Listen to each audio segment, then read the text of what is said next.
Aleluia. Glorificado seja o nome de Cristo Jesus.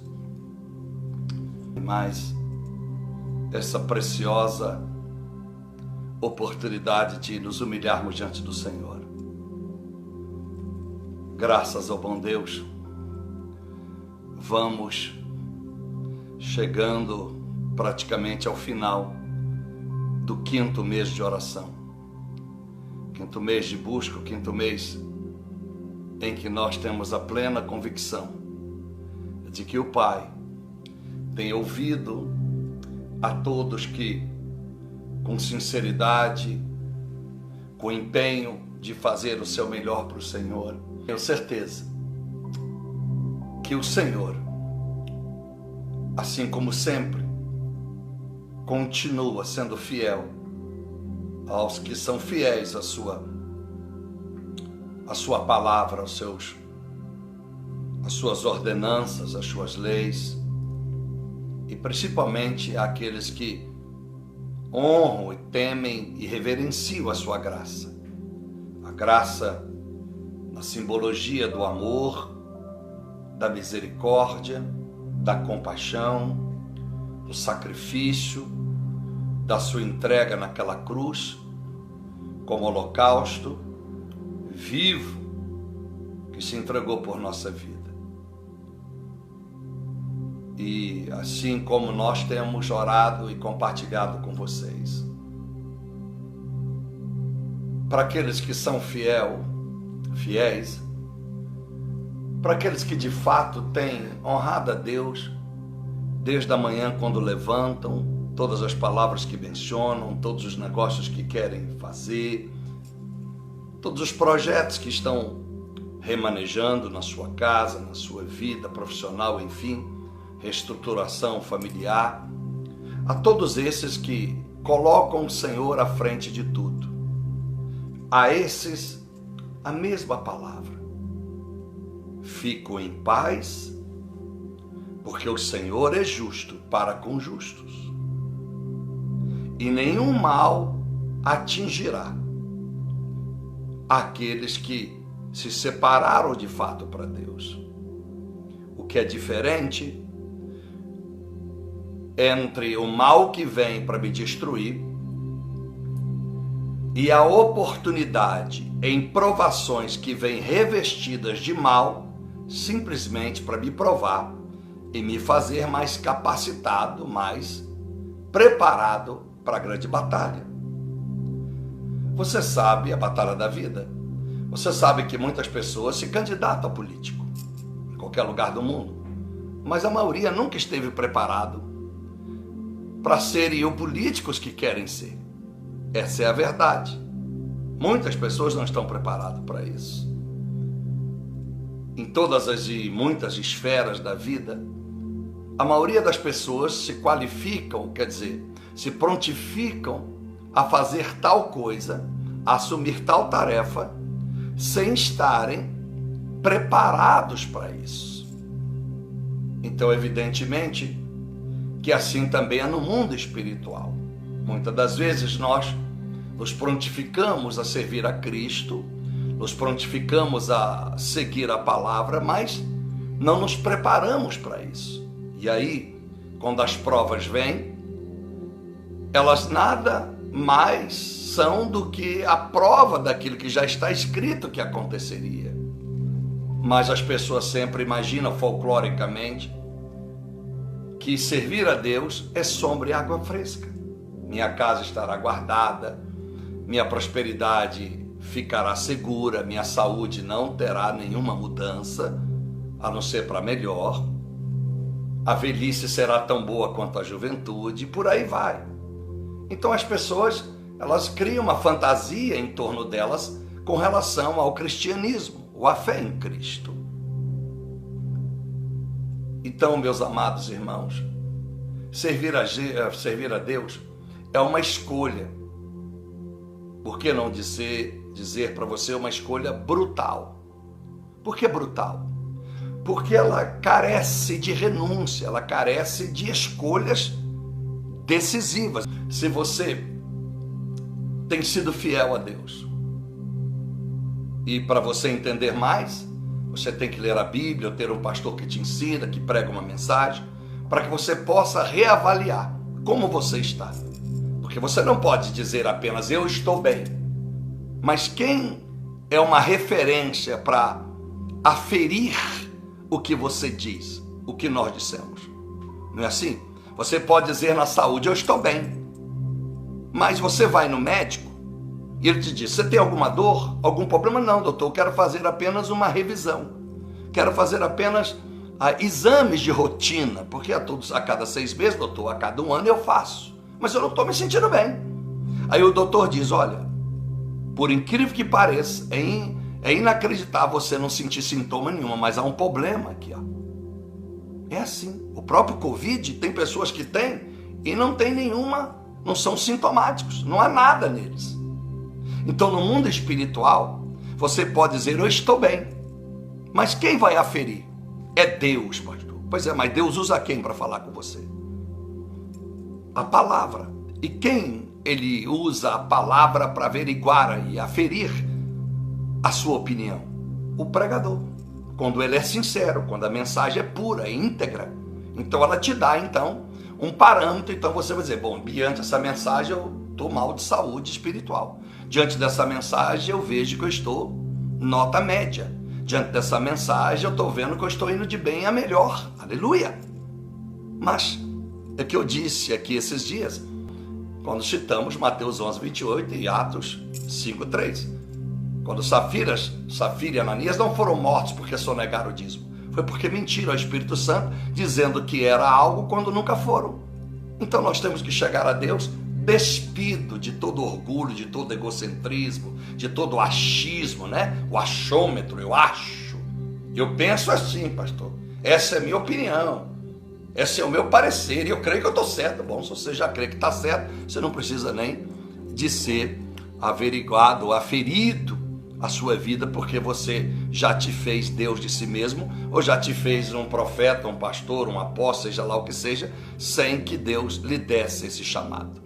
Então, a essas pessoas que são fiéis, Deus me deu aquela paz. Se você olhar pelo lado humano, as coisas, como eu sempre disse, vão piorar. Então, tem que ter muito equilíbrio, temer a Deus, guardar a vida no altar de Deus, buscar o Senhor. Você pode ser produtivo, maravilhas, mas não esqueça que o primórdio é o conserto com Deus. Agora nós já pedimos perdão, não é assim? Já tivemos o jejum da semana do perdão, agora vamos mostrar a Deus que aquele pedido não foi apenas uma retórica, uma falácia, um gogó, mas nós tomamos uma decisão de sermos um só com Deus. Um só com Deus. Então, se você está disposto a isso, fique em paz. Mas se você tem medo, porque muitos crentes não dizimam mais, não ofertam mais, dizem que não produzem, dizem que não está dando nada certo, porque são incapazes.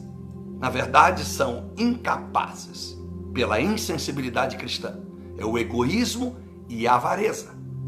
Então, quando eu digo isso, não estou trazendo nenhuma afinidade, querendo que você se associe ao meu ministério. Nada disso, porque eu não gosto de fã-clube e não gosto de ser bajulado e muito menos de bajular alguém. Esse ministério precisa dizimar, mas eu faço isso. Há igrejas, por exemplo, a Lília Thaís sabe, vai para o rabino, o judeu dos Estados Unidos. Então, nós abençoamos igrejas, nós dizimamos em ministérios, também em igrejas, e abençoamos a obra missionária. Eu confio no meu Senhor, melhor é dar do que receber. O que o homem planta, ele colherá nesta terra, então eu vou colher, sem sombra de dúvida. Mas a maioria deixou de ser fiel. A maioria, por causa do medo, se tornou medíocre. Já era medíocre, ficou medíocre meio. Então, vamos honrar ao Senhor. Aonde Deus te enviar, tá bom? Aonde Deus te enviar. Mas nunca esqueça, você não pode administrar o que é de Deus. Você pode dar esmola, você pode dar cesta básica, mas não esqueça, a obra de Deus, seja um ministério ou uma igreja, você tem que dar o seu dízimo, a sua oferta lá. Pronto, está resolvido. Agora eu quero o que ficou para mim. Qual é a minha sobra? A minha sobra é X, então agora eu vou dar esmola, vou dar cesta básica, quem eu quiser. Mas eu não posso tirar o da casa de Deus, o da obra de Deus, para honrar os homens que Deus escolheu, porque eu quero fazer do dinheiro a minha própria decisão, a minha própria administração. Que Deus te abençoe. Vamos orar e clamar ao Senhor que Deus aceite a nossa oração, a minha e a sua, que nós venhamos a vigiar e nós venhamos, em nome do Senhor Jesus, a sermos alcançados pelo Senhor. Queremos isso. Amém? Então, eu digo para você uma palavra. Capítulo 1, verso 1 de Ezequiel. O profeta do exílio da Babilônia. E no 5º dia, ao 4º mês, do 30º ano, eu estava entre os exilados, à beira ou junto ao rio Quebar, que no hebraico quer dizer o maior. Tipologia cristã de Cristo, Jesus voltará. Os céus então se abriram e tive visões de Deus. Oh, maravilha! Aleluia! E então a palavra do Senhor veio a mim, o profeta Ezequiel, filho do sacerdote Buzi, na terra dos babilônios, junto ao rio Quebar. E ali as mãos do Senhor esteve sobre mim. Aleluias. Ele tem uma visão de 4 seres.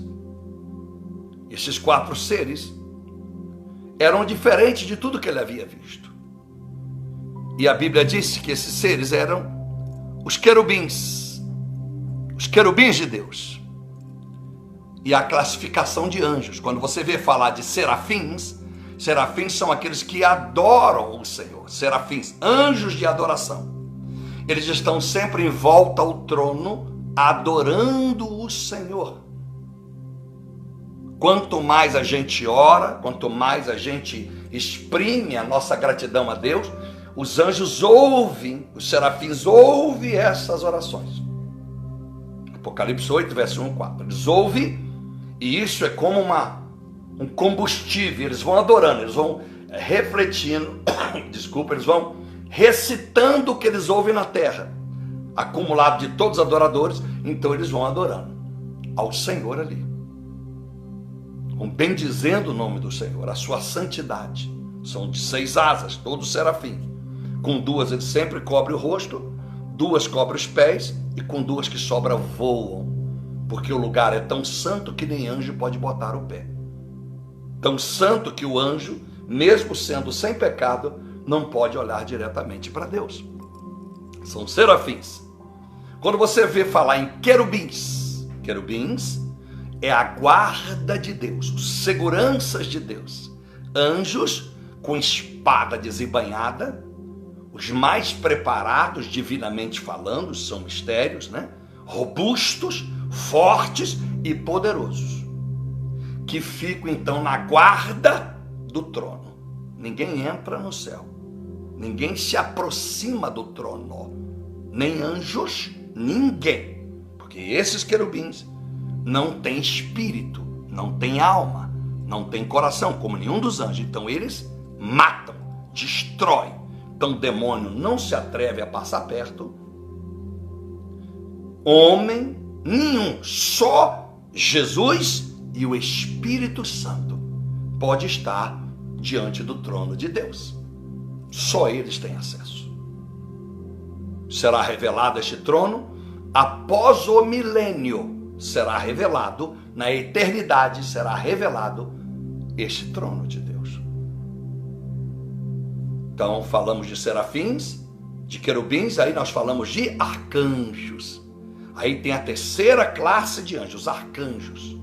Os arcanjos são os anjos de guerra, de comunicação. Eles estão a classe de Miguel, da comunicação, é o que comunica as coisas, é o que fala por Deus quando a pessoa não tem intimidade com o Espírito Santo, não sabe sobre o Espírito Santo, ainda não aceitou Jesus como Senhor e Salvador. Então essa função fica para o anjo Gabriel, e todo anjo Gabriel é um principado, um príncipe, e a potestade é os anjos que estão abaixo dele na área da comunicação, como se eu pudesse dizer o ministério da comunicação é ele. E tem dos arcanjos o anjo Miguel, o anjo líder do exército que agora não guarda o trono. Esse é o Miguel que guerreia, ele é o principado, e tem bilhares de potestades, que são anjos debaixo da sua ordem, que guerreiam contra os demônios, os principados e as potestades do demônio no primeiro céu. É o que arrebenta. Esse é o que desce na terra e faz o juízo, ele cumpre o juízo do Pai, do Filho e do Espírito Santo, é o exército de Miguel. Então agora você entendeu. Então ele teve a visão dos querubins, ele teve a visão do trono, ele viu o trono. Mas eu quero lhe chamar a atenção para uma coisa linda, e eu já preguei isso há muito tempo atrás, parecido com isso. No 5º dia, no 4º mês, no 30º ano, Deus tem o dia, o mês, a hora e o ano para te abençoar, para falar contigo, para aplicar um juízo no mundo, para aplicar a justiça na vida de cada um de nós. Que tremendo! O dia, o mês e o ano e a hora, porque era no amanhecer, na beira do rio Quebar. A Bíblia diz, ele estava no meio dos exilados, no meio de pessoas aprisionadas, melancólicos, reclamando da vida. Já estavam há mais de 30 anos exilados, ainda faltava 40 anos de prisão. E Deus aparece para ele e mostra para ele a visão do fim dos tempos. Ele viu o Apocalipse, mas ele também viu o fim do exilado na Babilônia. Então, você pode estar passando a pior luta. Nós podemos estar exilados, mas Deus ainda fala com exilados.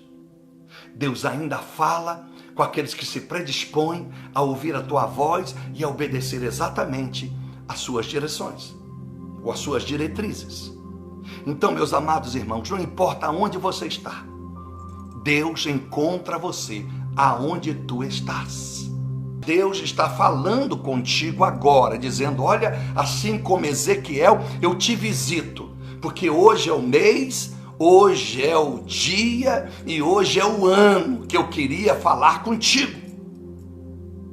E a visão é uma visão linda que Deus dá para ele, o Espírito Santo de Deus. E o que me chama a atenção nos anjos, termina e oro, é que a Bíblia disse, no verso 7 adiante, que ele olhou para os anjos, os querubins, e enquanto andavam, não viravam-se, nem para a esquerda, nem para a direita, e não olhavam para trás. Faça isso. Não olhe para trás. Não chore a perda. Não fique derramando lágrimas por aquilo que já se foi. Pelo tempo que você parece ter perdido, o negócio não vai bem, seu negócio caiu, mas é propósito de Deus. Para que você saiba que o seu sucesso não depende só de você. Você é bom trabalhador, você gostaria de ser produtivo, mas Deus está mostrando no mundo inteiro que não depende da nossa vontade, a sua qualificação, nem a minha. Deus resolveu passar uma tesoura no mundo e dizer, e aí, como é que faz agora? Como é que faz? Então agradeça a Deus, porque isso é um tempo de você refletir na sua vida, é um momento de você dizer, Deus, eu me lembro de quantas vezes eu produzi, quantas vezes, meu Deus, meu negócio, olha, foi além da expectativa, eu cresci o meu negócio, eu faturava muito, meu Deus, estava indo tão bem, e agora na hora que eu ia me deslanchar, na hora que eu ia começar uma nova etapa no meu negócio, na minha sociedade, o negócio agora deu para trás. Agora que eu estava me sentindo bem, não, você não deu para trás. Deus te deu uma pausa, simplesmente para você refletir mais no Senhor e viver uma vida pautada, porque a volta de Cristo está perto. Lembra o que eu disse 11/11? Vocês saberão. Por que Deus me deu tanta visão 11/11? Eu sempre digo, podia ser hora, podia ser dia e mês, ou uma passagem bíblica. Mas na verdade tem a ver com passagem bíblica e tem a ver com dia e mês. Mas vocês saberão. Mas eu sei que tem muita gente cética e não acredita, então eu não quero julgar pérola para porco. Eu não quero julgar uma coisa tão que só Deus sabe o preço que se paga e como é que se revela, para me julgar assim na rua. Se eu vender coisas bem baratinhas, eu posso ir para a esquina da minha avenida, para a esquina de qualquer lugar aqui nesse bairro. Eu vou vender. Mas se fosse diamante, se fosse relógios do mais alto nível, eu não poderia ir para a rua vender, concorda?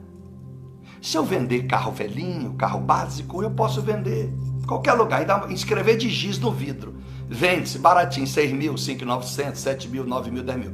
Mas se fosse Lamborghini, se fosse uma Bentley, fosse uma Rolls Royce, eu botaria na esquina e escreveria com giz. Daí eu já teria tirado o valor do carro. Ninguém ia acreditar, isso é roubado. Então, meus amados, coisas preciosas de Deus, as pérolas divinas, tem que ser dado a quem realmente valoriza essas pérolas divinas. Porque elas não vêm por e-mail, não vêm por WhatsApp, elas não vêm numa caixinha de sorte, elas não vêm porque eu oro, elas não vêm porque eu jejuo, elas vêm porque Deus soberanamente decidiu a mandar e dá a quem Ele quer e como Ele quer e passa a régua. Que o Senhor fale contigo, que você não se sinta desprezado porque as coisas vão mal, porque você se sente como eu culpado por tudo isso que nós temos vivido. Saiba que Deus está falando contigo nessas orações e nas mensagens. E se você está lendo a Bíblia, nessa beira do rio Quebar. E a beira do rio Quebar é a beira do rio, aonde o maior está contigo, junto aonde tu está. O nosso Cristo Jesus, o Cordeiro Santo de Deus. Senhor, meu Deus e nosso Pai, nós te agradecemos e nós te louvamos por mais este período de oração e de ministração da tua palavra. Que maravilha poder todos os dias, como Jesus, nos tempos da Galiléia, de Cafarnaum, da Judéia, nos tempos de Jerusalém, nos tempos em que ele passou por ali, 3 anos e meio, não houve um somente dia que Jesus não pregasse o evangelho para as pessoas. Todos os dias ele tinha uma mensagem que durava-se horas. Todos os dias. A Bíblia diz que todas as manhãs ele ia para a sinagoga ensinar a palavra. E saía de lá, ia para a casa dele, ensinar. Quando era para trocar de roupa, refazer a sua mochilinha e continuar a sua peregrinação, era na casa em Cafarnaum. À noite estava no Monte Getsêmani, num particular com seus discípulos, e quando eles iam dormir, o Senhor permanecia orando, Jesus. E ao amanhecer, lá vai o Senhor para a sinagoga lotada de gente esperando o Senhor pregar, receber os seus milagres, etc. Eu agradeço o Senhor por esse dia em que nós completamos, meu Senhor, por bondade, mais um dia de clamor, mais um dia de busca. Ajuda-nos, ó Pai, faça o que for preciso, meu Deus, para que venhamos alcançar os benefícios do Senhor, que nós estejamos firmes na fé, a fé que nos faz comprometidos com a palavra, comprometidos com as suas leis, comprometidos com a graça, lidando com ela com reverência, com temor, com zelo e gratidão por tudo que o Senhor fez por nós naquela cruz. Jesus Cristo, nós suplicamos mais uma vez que seja sobre nós alicerçados os 4 pilares da vida cristã, que é o temor, a sabedoria, o amor e a fé. Porque com temor, nós já sabemos, vamos ter obediência, vamos ser mansos para obedecer a sua voz. Com temor, nós refletiremos sempre todos os dias para não cometer os mesmos erros que nos têm afundado, ou que têm impedido a aceleração da nossa vida profícua e vencedora e próspera em todos os sentidos, meu Deus. A sabedoria que nos dará escolhas corretas, que nos fará lidar com as circunstâncias da vida de uma forma sábia, coerente e equilibrada. A sabedoria que nos fará ajudar muitos com conselhos sábios, porque aonde há multidão de conselhos, os planos não se frustram. Sabedoria que nos fará entender como lidar com a nossa vida, como dirigir o que temos e o que não temos, o que alcançamos, o que dispomos, como leremos a Bíblia com entendimento, como entenderemos as circunstâncias, os fatos dos acontecimentos à nossa volta, como os entenderemos se não tivermos sabedoria? Como vamos discernir a provação que nos passa, se ela vem apenas para elevar a nossa fé, ou se ela vem como sinal dos nossos pecados? A sabedoria nós clamamos, o temor. Meu Deus, o terceiro pilar, o pilar do amor, que nos fará te amar incondicionalmente, nos fará virar as costas para nós, para a nossa carne, para que a nossa carne, que quer dizer o nosso eu, o nosso livre-arbítrio de tomar as decisões que queremos, o Senhor nunca impede. Deixa as pessoas tomar as suas decisões. O Senhor não veio para condenar, o Senhor veio para salvar. É as nossas atitudes que nos condenam, e assim vamos para o inferno, se não vigiarmos.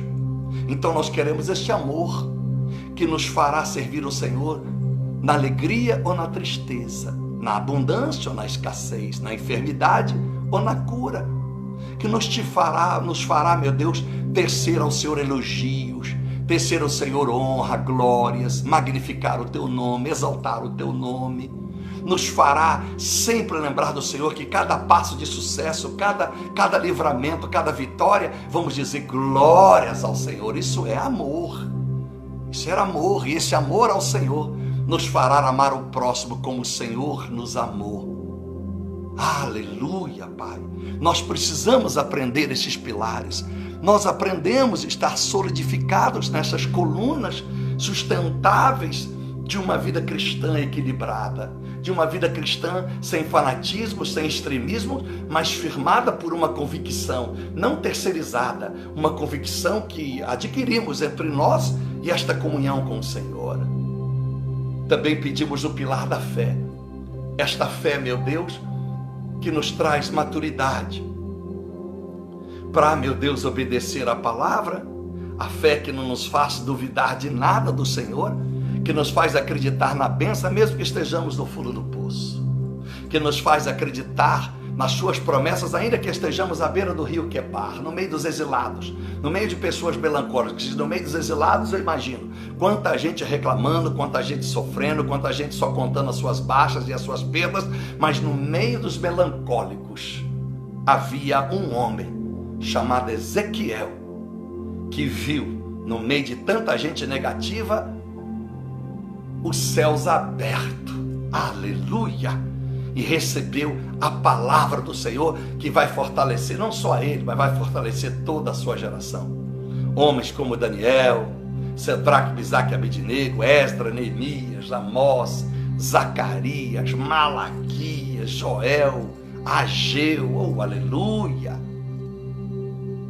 Naum. Esses homens vão ser abençoados com a visão dada ao Senhor para este homem no meio dos exilados.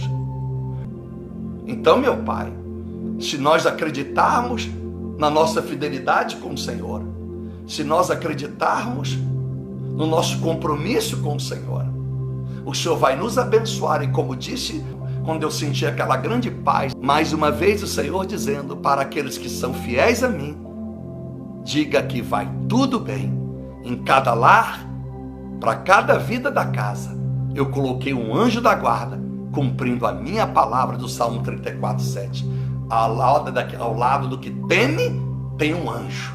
E se numa casa tem 4, então tem 4 anjos lá. Então, graças te dou. Encerrando esta oração e apresentando esses pedidos, que estão todos os nomes aqui.